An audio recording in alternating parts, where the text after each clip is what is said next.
Well, thank you very much, Klaus, and hello to everyone in beautiful Davos. This has been a truly historic week in the United States. 3 days ago, I took the oath of office, and we began the golden age of America. The recent presidential election was won by millions of votes, and all seven, every one of them, all seven swing states.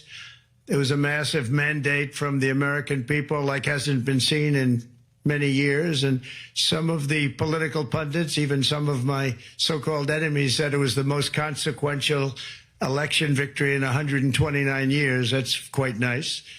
What the world has witnessed in the past 72 hours is nothing less than a revolution of common sense.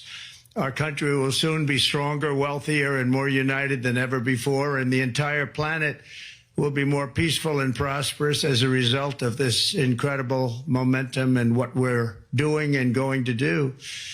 My administration is acting with unprecedented speed to fix the disasters we've inherited from a totally inept group of people and to solve every single crisis facing our country. This begins with confronting the economic chaos caused by the failed policies of the last administration. Over the past 4 years, our government racked up $8 trillion in wasteful deficit spending and inflicted nation-wrecking energy restrictions, crippling regulations, and hidden taxes like never before. The result is the worst inflation crisis in modern history and sky-high interest rates for our citizens and even throughout the world. Food prices and the price of almost every other thing known to mankind went through the roof. President Biden totally lost control of what was going on in our country, but in particular with our high inflation economy and at our border.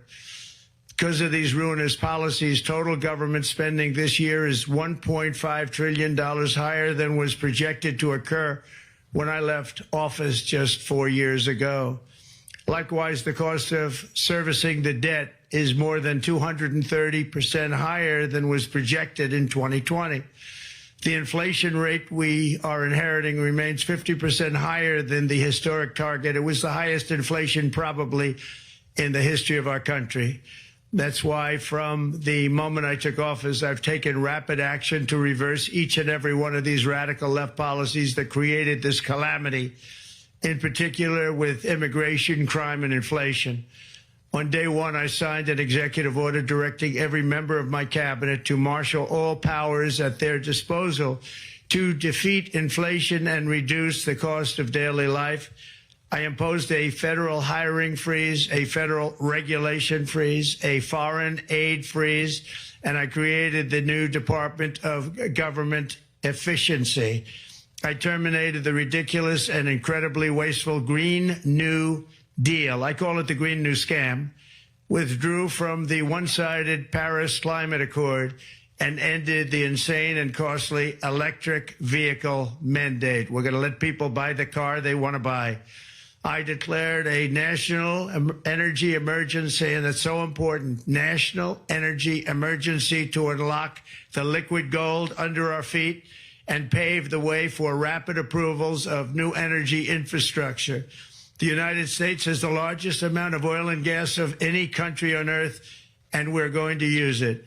Not only will this reduce the cost of virtually all goods and services, it'll make the United States a manufacturing superpower and the world capital of artificial intelligence and crypto. My administration has also begun the largest deregulation campaign in history, far exceeding even the record-setting efforts of my last term. In total, the Biden administration imposed $50,000 in additional regulatory costs on the average American household over the last 4 years. I have promised to eliminate 10 old regulations for every new regulation, which will soon put many thousands of dollars back in the pockets of American families. To further unleash our economy, our majorities in the House and Senate, which we also took along with the presidency, are going to pass the largest tax cut in American history, including massive tax cuts for workers and family, and big tax cuts for domestic producers and manufacturers. And we're working with the Democrats on getting an extension of the original Trump tax cuts, as you probably know by just reading any paper. My message to every business in the world is very simple. Come make your product in America, and we will give you among the lowest taxes of any nation on earth. We're bringing them down very substantially, even from the original Trump tax cuts. But if you don't make your product in America, which is your prerogative, then very simply you will have to pay a tariff, differing amounts, but a tariff which will direct hundreds of billions of dollars and even trillions of dollars into our treasury to strengthen our economy and pay down debt. Under the Trump administration, there will be no better place on earth to create jobs, build factories, or grow a company than right here in the good old USA. Already Americans' economic, you can see this, I think, maybe even in your wonderful, wonderful room that you're all gathered together, so many of my friends, but Americans, the economic confidence is soaring like we haven't seen in many, many decades, maybe not at all. Upon my election, it was just announced that small business optimism skyrocketed by 41 points in a single month. That's the highest ever. There's never been anything like that. SoftBank has announced between a $100 and $200 billion investment in the U.S. economy because of the election result. And just 2 days ago, Oracle, SoftBank, and OpenAI announced a $500 billion investment in AI infrastructure. Other companies likewise have announced billions and billions and billions, adding up to trillions of investment in America, in the United States.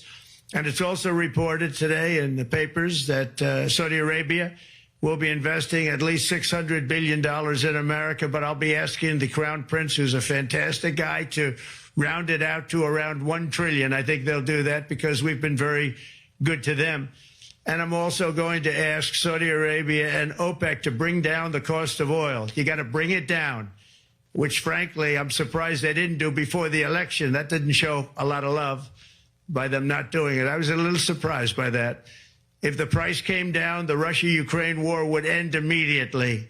Right now, the price is high enough that that war will continue. You got to bring down the oil price. You got to end that war. They should have done it long ago. They're very responsible, actually, to a certain extent, for what's taking place. Millions of lives are being lost. With oil prices going down, I'll demand that interest rates drop immediately, and likewise, they should be dropping all over the world. Interest rates should follow us. All over, the progress that you're seeing is happening because of our historic victory in a recent presidential election, one that has become quite well known throughout the world. I think a lot of things are happening to a lot of countries. They say that there's light shining all over the world since the election, and even countries that we aren't particularly friendly with are happy because they understand what there is a future and how great the future will be. Under our leadership, America is back and open for business. And this week, I'm also taking swift action to stop the invasion at our southern border. They allowed people to come in at levels that nobody's ever seen before. It was ridiculous. I decided and declared to do, and very, very importantly, a national emergency on our border, immediately halted all entry of illegal border crossers, of which there were many, and began promptly returning the illegal trespassers back to the place from which they came. That action, as you've probably seen, has already started very strongly. I've deployed active duty U.S. military and National Guard troops to the border to assist in repelling the invasion. It was really an invasion. We will not allow our territory to be violated. After 4 long years, the United States is strong and sovereign and a beautiful nation once again. It's a strong, sovereign nation. In addition, I'm pleased to report that America is also a free nation once again. On day one, I signed an executive order to stop all government censorship. No longer will our government label the speech of our own citizens as misinformation or disinformation, which are the favorite words of censors and those who wish to stop the free exchange of ideas and, frankly, progress. We have saved free speech in America, and we've saved it strongly. With another historic executive order this week, I also ended the weaponization of law enforcement against the American people and, frankly, against politicians. and restored the fair, equal, and impartial rule of law. My administration has taken action to abolish all discriminatory diversity, equity, and inclusion nonsense, and these are policies that were absolute nonsense throughout the government and the private sector. With the recent yet somewhat unexpected great Supreme Court decision just made, America will once again become a merit-based country. You have to hear that word, merit-based country. And I've made it official, an official policy of the United States, that there are only two genders, male and female. And we will have no men participating in women's sports, and transgender operations, which became the rage, will occur very rarely. Finally, as we restore common sense in America, we're moving quickly to bring back strength and peace and stability abroad. I'm also going to ask all NATO nations to increase defense spending to 5% of GDP, which is what it should have been years ago. It was only at 2%, and most nations didn't pay until I came along. I insisted that they pay, and they did, because the United States was really paying the difference at that time, and it was unfair to the United States. But many, many things have been unfair for many years to the United States. Before even taking office, my team negotiated a ceasefire agreement in the Middle East, which wouldn't have happened without us, as I think most of the people in the room know. Earlier this week, the hostages began to return to their families. They are returning, and it's a beautiful sight, and they'll be coming in more and more. They started coming back on Sunday. Our efforts to secure a peace settlement between Russia and Ukraine are now hopefully underway. It's so important to get that done. That is an absolute killing field. Millions of soldiers are being killed. Nobody's seen anything like it since World War II. They're laying dead all over the flat fields. It's a flat field farmland, and there's millions of Russians and millions of Ukrainians. Nobody's seen anything like it since World War II. It's time to end it. And here in America, we have big events coming up. Next year, we have the 250th anniversary of America's founding. I'm so honored to be president during that. That's been a big event. They've been talking about it for 10 years. We also have the World Cup, and I understand Gianni's in the room. Infantino, he was very instrumental in helping us get it. He's there with you someplace, I think, and I want to thank him for that. And then we have the Olympics coming up, which I was instrumental in getting also in my first term. And who would have known that by skipping a term, I would get the Olympics? I was upset. I said, you know, I got the Olympics to come and I won't be president. But it turned out through a stroke of luck, or whatever you might call it, that I'm going to be president during the World Cup and the Olympics and the 250th anniversary. So that's going to be three big events. And we've accomplished more in less than 4 days. We have really been working 4 days than other administrations have accomplished in 4 years. And we're just getting started. It's really an amazing thing to see. And the spirit and the light over our country has been incredible. Under the last administration, our nation has suffered greatly, but we're going to bring it back and make it greater, bigger, stronger, better than ever before. I want to thank everybody for being with you. I would have been there myself, except the inauguration was 2 days ago. I thought it might be a little bit quick to make it the first stop, but we'll get there one day. We hope to get there. But I do appreciate, I heard the audience is fantastic, and many of my friends are in the audience, and I will be taking questions now from some very distinguished people. Thank you all very much.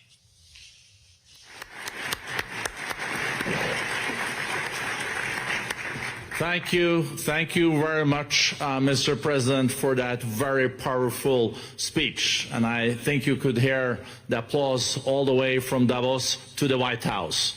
But next year it will be even better, because then you can get the applause here in Davos. So we wish you welcome to our village next year. We hope to see you. Thank you very much. So we also know, Mr. President, that you open up for interaction here. We have a great panel with some of the most distinguished business people in the world. Let me start with someone that you know really well, that I think is almost a neighbor of you in Florida. Mr. Steve Schwartzman, Chairman, CEO, and co-founder of Blackstone Group. So, Steve, floor is yours.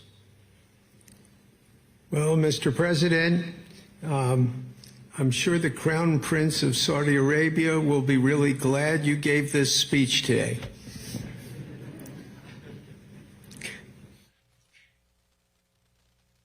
You've had the busiest 4 days that anybody can imagine, and congratulations for that. My question is about some of the things I've observed here at Davos. It's a terrific forum. I've met lots of people, as usual. I think I've been here 30 years. And a lot of the European business people have expressed enormous frustration with the regulatory regime in the EU, and they attribute slower growth rates here because of the numerous factors, but especially because of regulations. And you've taken a completely different approach in this area. And if you could explain the theory of what you're doing, how you're going to do it, and what you expect the outcome to be, I'd appreciate it. Well, thank you very much, and congratulations, Steve. You're a friend of mine, but on a great career. You have had an amazing career, and it continues. So I just want to congratulate you. Very inspirational to a lot of people. I want to talk about the EU, because you mentioned specifically that I've also had a lot of friends and leaders of countries. I've gotten to know them all my first term and a little bit during this period of 4 years, and know them well, like them a lot.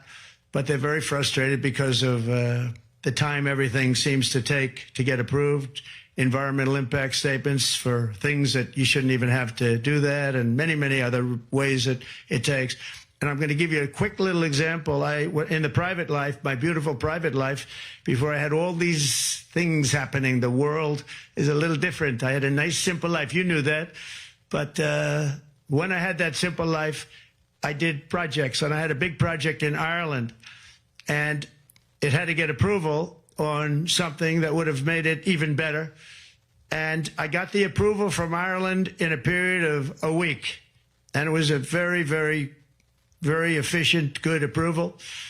And they informed me, though, the problem is you're going to have to get it from the EU, and we think that'll take 5 to 6 years. And I said, you have to be kidding. And this was before politics. And I said, wait a minute, it's not that important. I don't want to go 5 or 6 years, but it would have been a big investment. It would have been nice, and it would have been good for the project.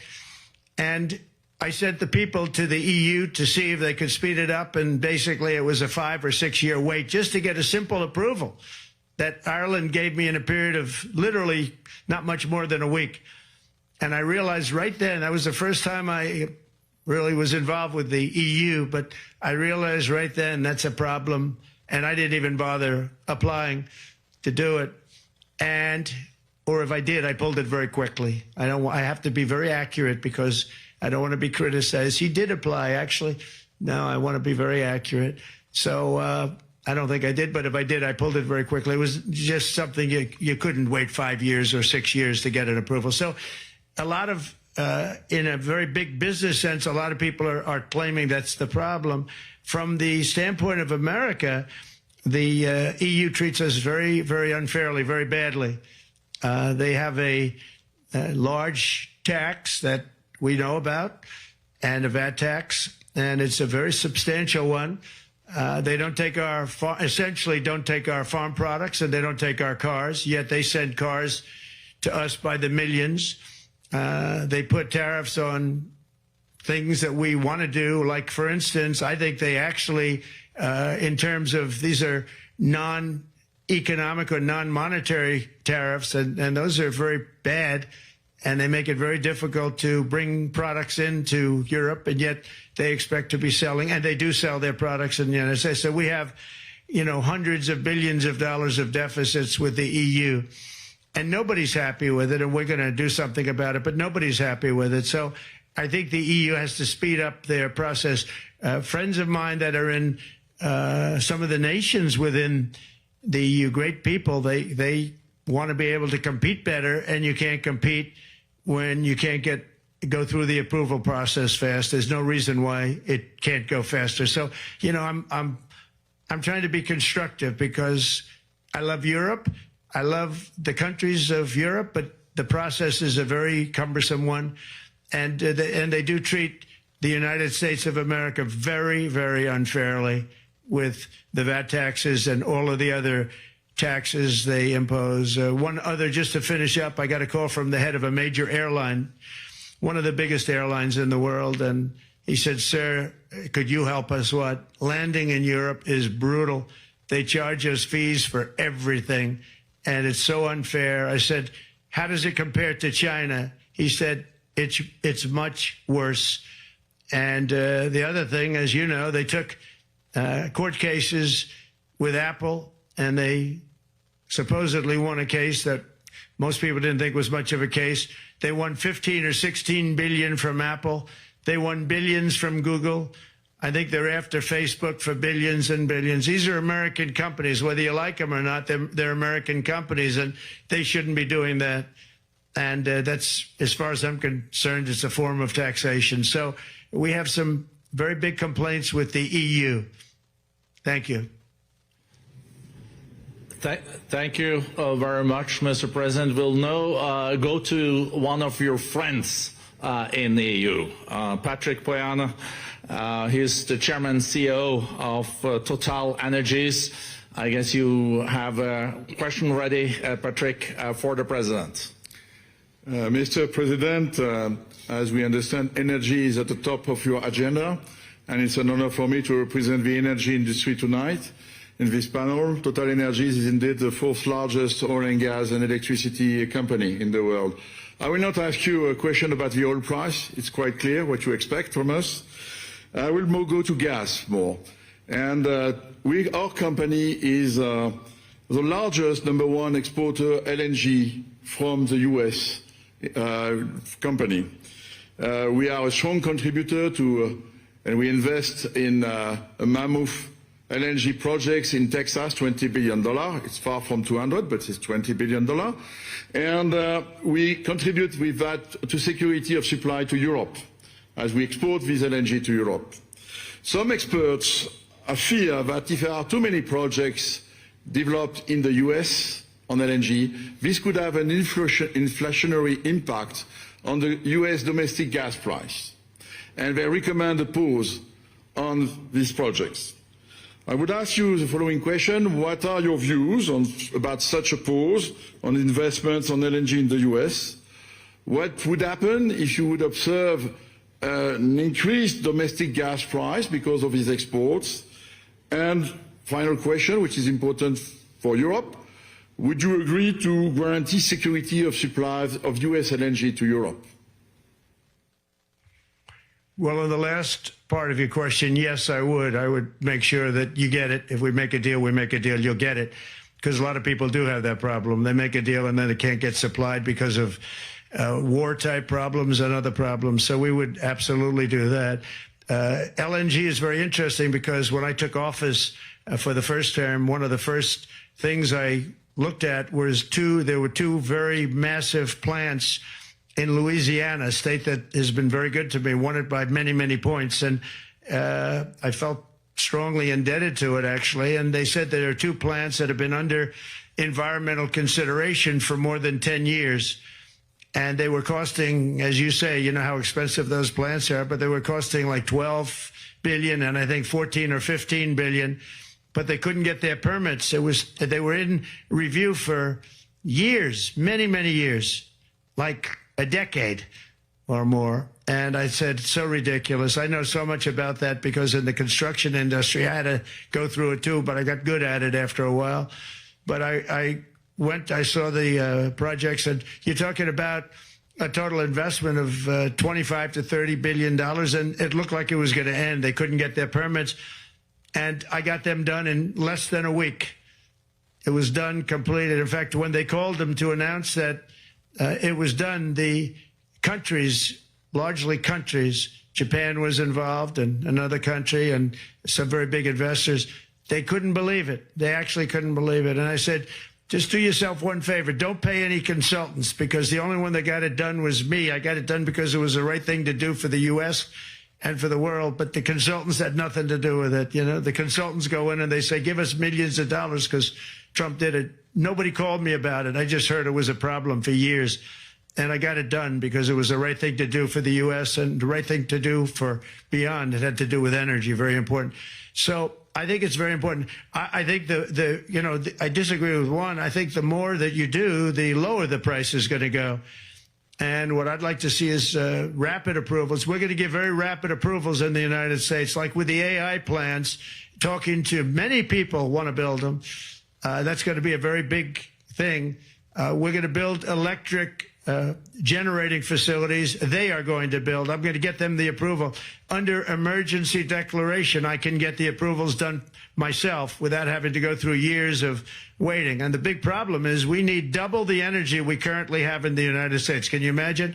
For AI to really be as big as we want to have it, because it's a very competitive, it'll be very competitive with China and others. So I'm going to give emergency declarations so that they can start building them almost immediately. And I think it was largely my idea because nobody thought this was possible. It wasn't that they were not smart, because they're the smartest. But I told them that what I want you to do is build your electric generating plant right next to your plant as a separate building, connected. And they said, wow, you're kidding. And I said, no, I'm not kidding. You don't have to hook into the grid, which is old and, could be taken out. If it's taken out, they wouldn't have any way to get any electricity.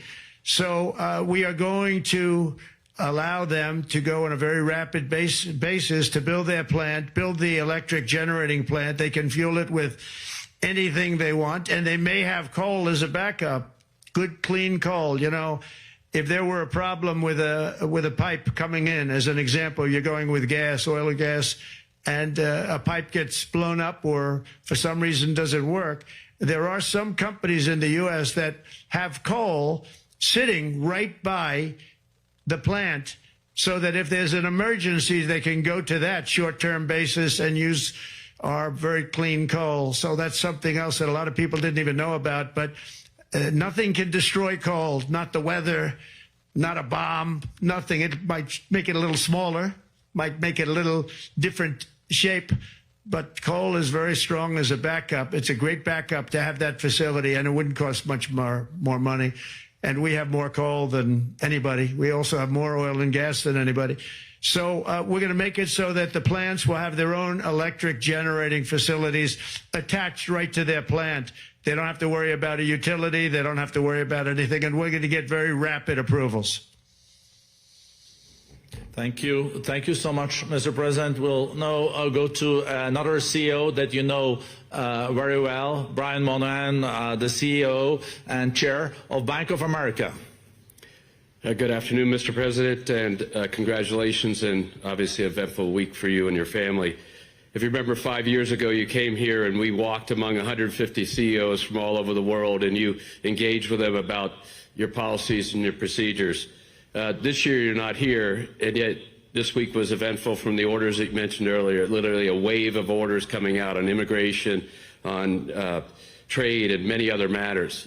And so as a representative of the United States here, we got a lot of questions about what does all this mean and how would the president square this with his clear focus on growth, prosperity, market growth, stock market growth, a good bond market, and bringing down prices. So how do you think about the impact of all these orders and how fast they come out, and how you're going to balance them with that scorecard of being successful in both continuing GDP growth, bringing down inflation, and also having a good stock price appreciation for the American citizen? Well, I think it's going to actually bring down inflation. It's going to bring up jobs. We're going to have a lot of jobs. We're going to have a lot of companies moving in. Brian, we're at 21%. It was at 40%, and I got it down to 21%, the corporate tax. And it was actually, if you look at state and city, it was in many cases much higher than 40%. I got it down to 21%. And now we're going to bring it down from 21 to 15% if, there's a big if you make your product in the U.S. So we're going to have the lowest, just about the lowest rate. It'll be, the 21 is on the low side worldwide. The 15 is about as low as it gets. And by far the lowest of a large country, a large, rich, powerful country by far, not even a contest. So we're going to bring it down to 15% if you make your product in the USA. So that's going to create a tremendous buzz. We're also probably going back to the 1 year deduction where we deduct, we did that originally, and that was amazing what the impact that had, the 1 year deduction, which built up over a period of time and then it expires. But we're going to go back to that when we do the renewal of the Trump tax plan. We have to get Democrats to approve it. But, if the Democrats didn't approve it, I don't know how they can survive with about a 45% tax increase, because that's what it would be. And so I think they're going to do. We've been working along with them pretty well.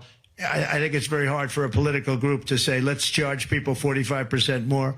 So I think we're in good shape. But we're actually doing a reduction for business and small businesses where you're going to bring it down to 15%, which is really something. And by the way, speaking of you, and you've done a fantastic job, but I hope you start opening your bank to conservatives, because many conservatives complain that the banks are not allowing them to do business within the bank. And that included a place called Bank of America. They don't take conservative business. And I don't know if the regulators mandated that because of Biden or what, but you and Jamie and everybody, I hope you're going to open your banks to conservatives, because what you're doing is wrong. Mr. President, I'll say that your friend Gianni said hello, told me to tell you hello, and we look forward to sponsoring the World Cup when it comes, both this summer for the club and next year. So thank you for getting that for the United States. Thank you very much, Brian. Thank you, Mr. President. We'll now go to Anna Butin. She's the executive chairman of Banco Santander, one of the big European banks, and also in the U.S. So, Anna. Mr. President, congratulations on a historic victory.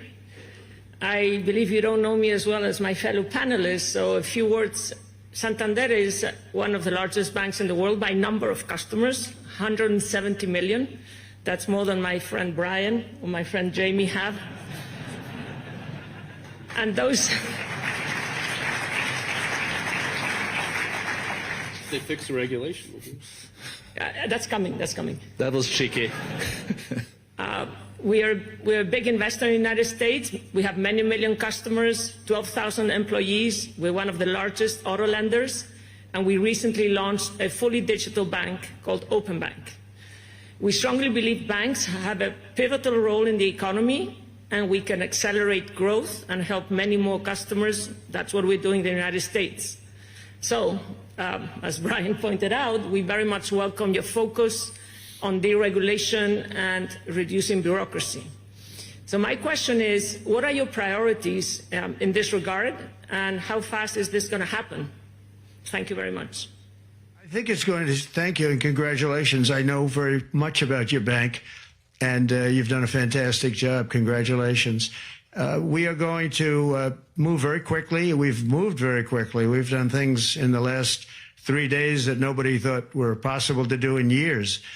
And it's all taking effect. It's going to have a huge impact on the economy, a huge positive impact. Money was being wasted on crazy things. I mean, the Green New Deal was such a total disgrace, how that was perpetrated. And it was conceived of by people that were average students, less than average students, I might add, and never even took a course in energy or the environment.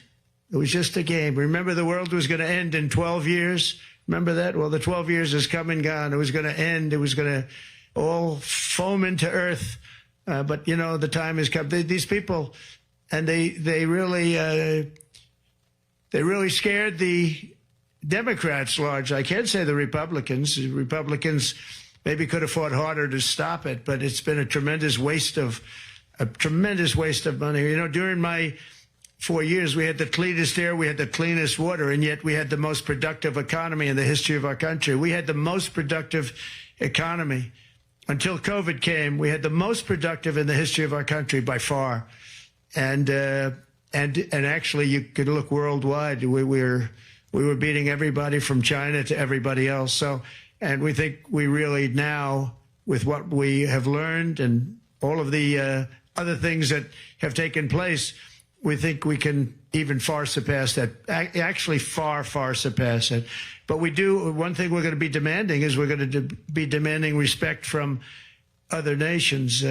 Canada, we have a tremendous deficit with Canada. We're not going to have that anymore. We can't do it. I don't know if it's good for them. As you probably know, I say you can always become a state. And if you're a state, we won't have a deficit. We won't have to tariff you, et cetera, et cetera. But Canada has been very tough to deal with over the years. And it's not fair that we should have a $200 billion or $250 billion deficit. We don't need them to make our cars, and they make a lot of them. We don't need their lumber because we have our own forests, et cetera, et cetera. We don't need their oil and gas. We have more than anybody. So, just as an example, with Mexico, we're dealing with Mexico, I think, very well.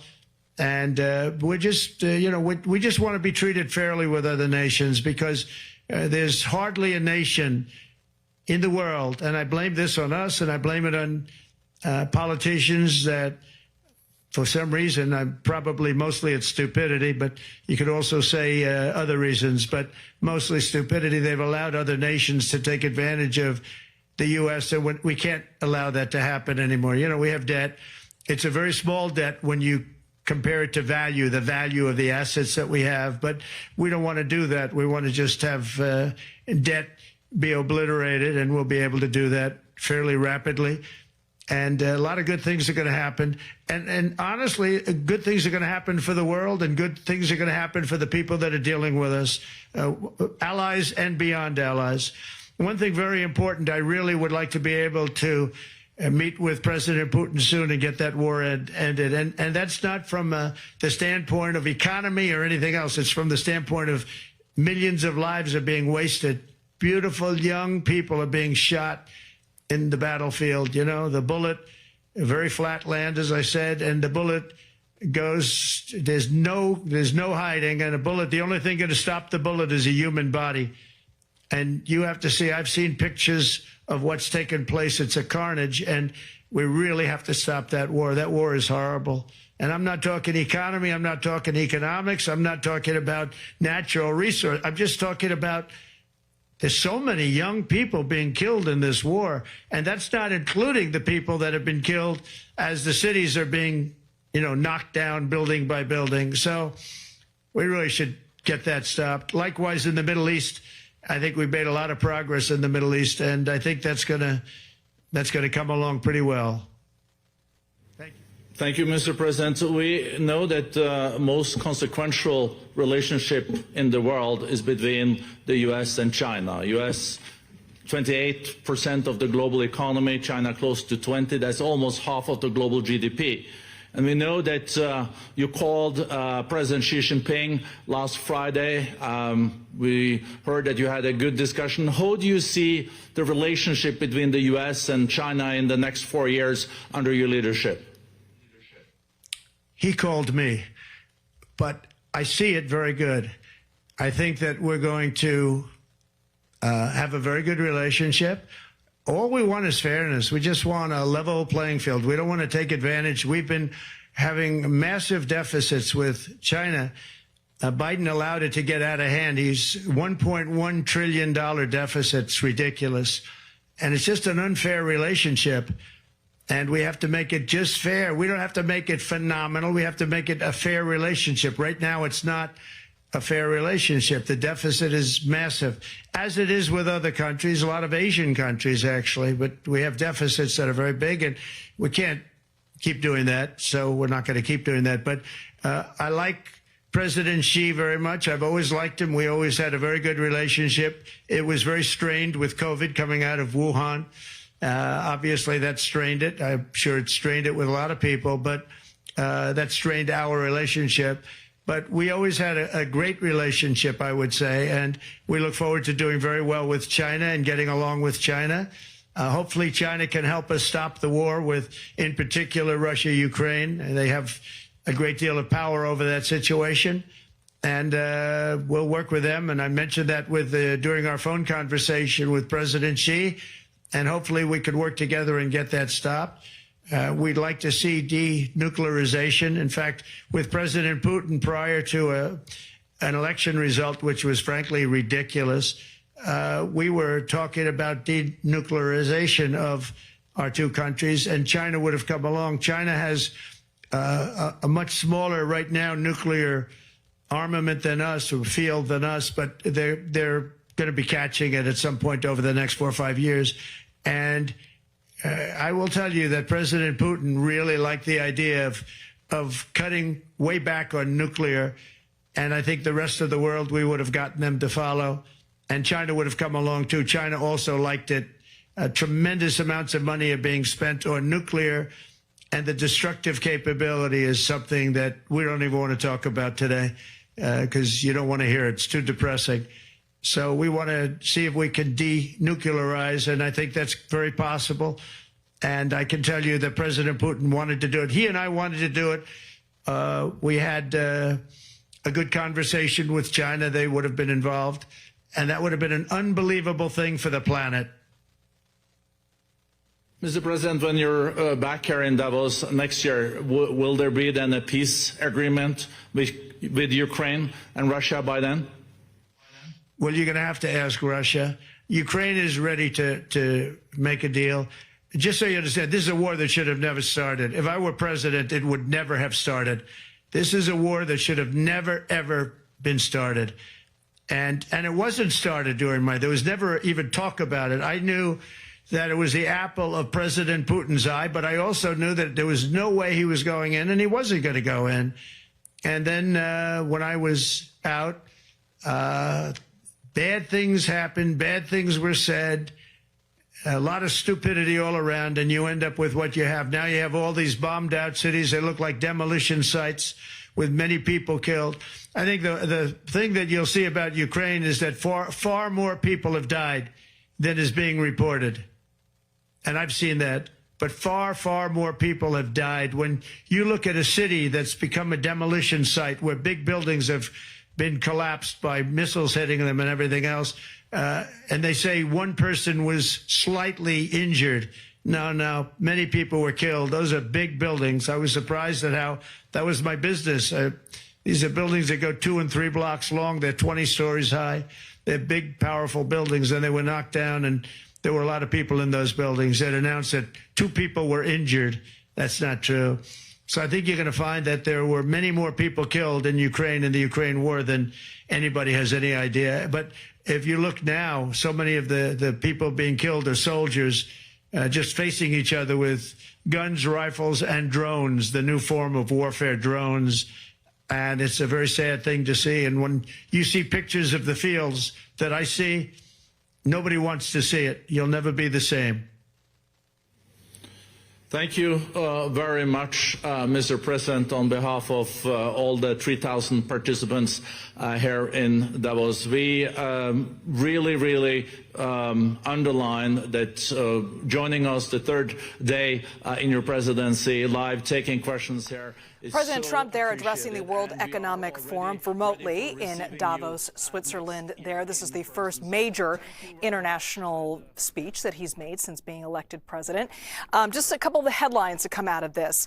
He talked a lot about reversing inflation and boosting fossil fuel production here in the United States. And for the majority of the first part of his address, he talked about some of the things that he's accomplished, his words in the last few days or so, calling it the revolution of common sense. He was addressing a high inflation economy. A couple of the other headlines, though, it's important to note that his message to other countries was, come make your product in the U.S. and they're going to get a tax break. If they don't make their product in the U.S., they will have to pay in the form of tariffs. He also mentioned in his address that Saudi Arabia and OPEC should bring down the cost of oil. And if they do that, he says that will end the war in Ukraine, between Ukraine and Russia. We're going to have much more on the president's address to the World Economic Forum when we come back. You're watching CBS News 24/7.